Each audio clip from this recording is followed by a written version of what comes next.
to a brand new episode of Coming Distractions brought to you by the Nerdpocalypse podcast. I'm your host, Jay. I'm here with my co-host, Carrie. What's up? All right, guys, we're back. We're going to talk about Ant-Man and the Wasp. I have not seen this movie. I'm very jealous, Carrie. You got to see this movie. So tell us the general premise and then your quick thoughts on it. Sure. So in the first Ant-Man movie, we were told that Janet Van Dyne, the original Wasp, was lost in the quantum realm after having gone subatomic. And then at the end of the first Ant-Man movie, Scott Lang goes subatomic, goes into the quantum realm, and then is able to bring himself back. Right. So this movie is basically Hank Pym and Hope Van Dyne are sort of exploring like, okay, well, if he can come back, maybe she's still alive. Okay. And so they are working on building this quantum tunnel so that they can access the subatomic realm and then be able to bring themselves back sort of on their own. But part of the problem is because of the whole Civil War thing and Scott Lang making himself real big in Germany and causing some fucking problems for some people. He's under house arrest. Good. And Hope and Hank are basically on the run because he used their technology in order to do that kind of damage. And they are known associates, so they are being sort of tracked by the FBI. Okay. So okay, that's good. So that means it picks up almost immediately after the events of Civil War. No. Okay. So it's actually 2 years after Civil War. Okay. And Scott has, he's been living under house arrest. He's been trying to be a good dad to Cassie and trying to help Luis and the other ex-convicts start their business and trying to do good and isn't screwing around, has not done any activities as Ant-Man since Civil War. Okay, that's interesting. So he's basically just been in his house, learning a bunch of new things. Like, I mean, what can you do when you're in your house all the time? Yeah. So he's like, I learned sleight of hand tricks and learned how to play drums and all this other like dumb stuff. Which is like the most Paul Rudd thing to do, right? So they, Hope and Hank end up sort of like escorting him out of house arrest in order to help them get into the quantum realm. Because they sort of determined that he established like a weird mental connection with Janet when he was in the quantum realm. Okay, that's kind of interesting. So they sort of need what's in his head in order to find Janet in the quantum realm. Okay. And meanwhile, while they're trying to evade the FBI and break into the quantum realm in order to save the original Wasp, you've got Sonny Birch, who's just the smarmiest fucking dude on the planet. Is that Walton Goggins? That's Walton Goggins. Of course it is. Is he a racist in this? No, he's not. I guarantee there is a undefined backstory of Walton Goggins' character just being a massive bigot. He's sort of like, he's your very standard like criminal lowlife, but he had been supplying Hope and Hank with the components that they need in order to build this thing. Okay. And he sort of figures out like, oh, they're doing something crazy. I want that technology. So he's going after them. And then also you have Ghost. Right. Who wants the tech because she basically, quick backstory on her was when she was very young, there was this huge accident where her father had been tampering with quantum technology and whatnot. She was exposed to the quantum realm and sort of these waves of energy. And now she doesn't have any like a stable physical form anymore. So like she can phase through objects. So she has that before getting the suit. Yes. Oh, that's kind of interesting. The suit is it's just a suit. The suit does not make her phase. She phases on her own. Oh, that's interesting. And she's played, by the way, by Hannah John Kamen. Yeah. Interesting. So she wants the tech in order to access the quantum realm because she believes that being able to do so will basically heal her somewhat and make her body more stable. Okay. Because she's getting closer and closer to basically, because like her molecules to becoming a ghost. Yeah, I mean like the molecules in her body are constantly like tearing themselves apart and reforming again, and that causes her just a great amount of physical pain. So she's like, this is the only way that I can do this. You've got basically all these forces sort of like happening all at the same time. But the key of the mission is rescue Janet. So. Okay.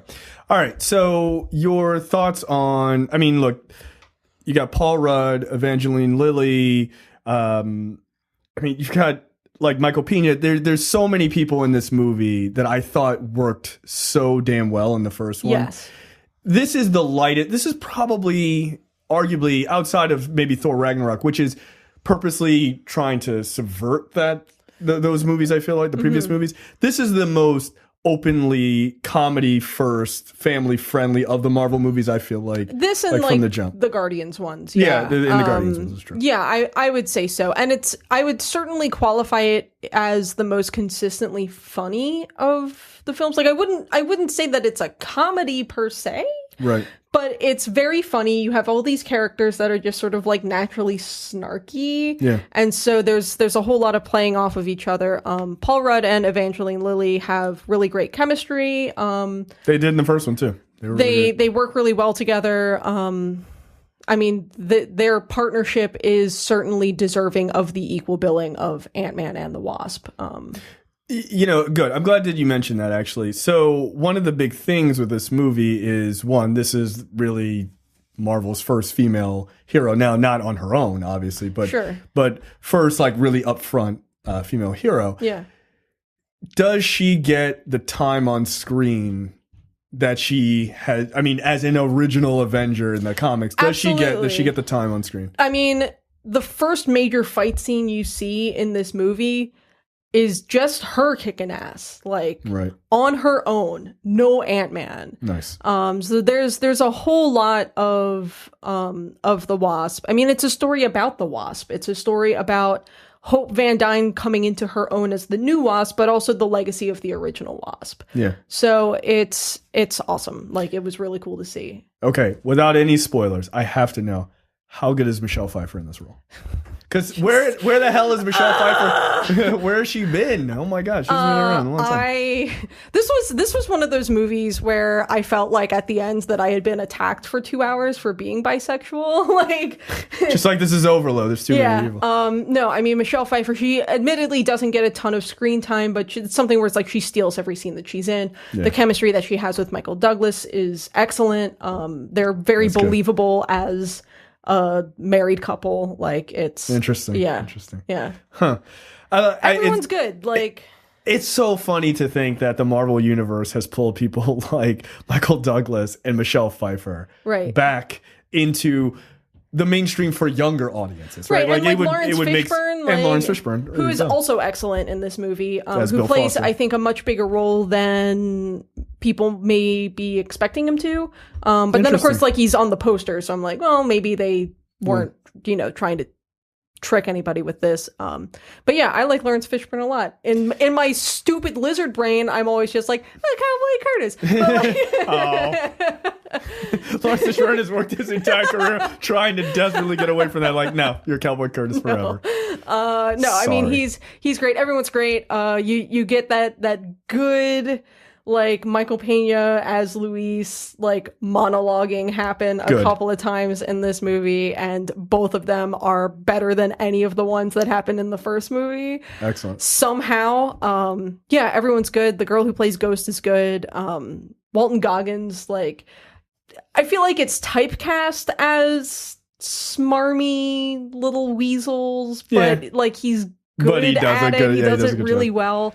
Yeah, everything was real good. It's certainly, I would qualify the movie coming off of Infinity War as maybe a little bit of emotional whiplash, because you have just the crushing ending of Infinity War, and then you're at Ant-Man and the Wasp, and it's like, okay, we're having a good time. We're having a nice, light, fun time. Like, now the time frame of this, which I think a lot of people weren't sure about, this is happening at the same time, essentially concurrently. Right. Yes. Okay. So this is very much sort of explaining, here's why they weren't in, because of course Ant-Man also takes place in California as well. Right. So it's entirely possible that even if they had seen anything on TVs, and couldn't get I was paying attention to the televisions in the background to see if there was anything showing with like the spaceships coming down or shit happening in Wakanda. Nothing. Right. So, and of course, everything in Infinity War takes place over the span of a day and a half. Yeah, something like that. So Ant-Man and the Wasp was taking place in like the Bay Area, right, in California, and everything else with Infinity War is taking place in either New York or Wakanda.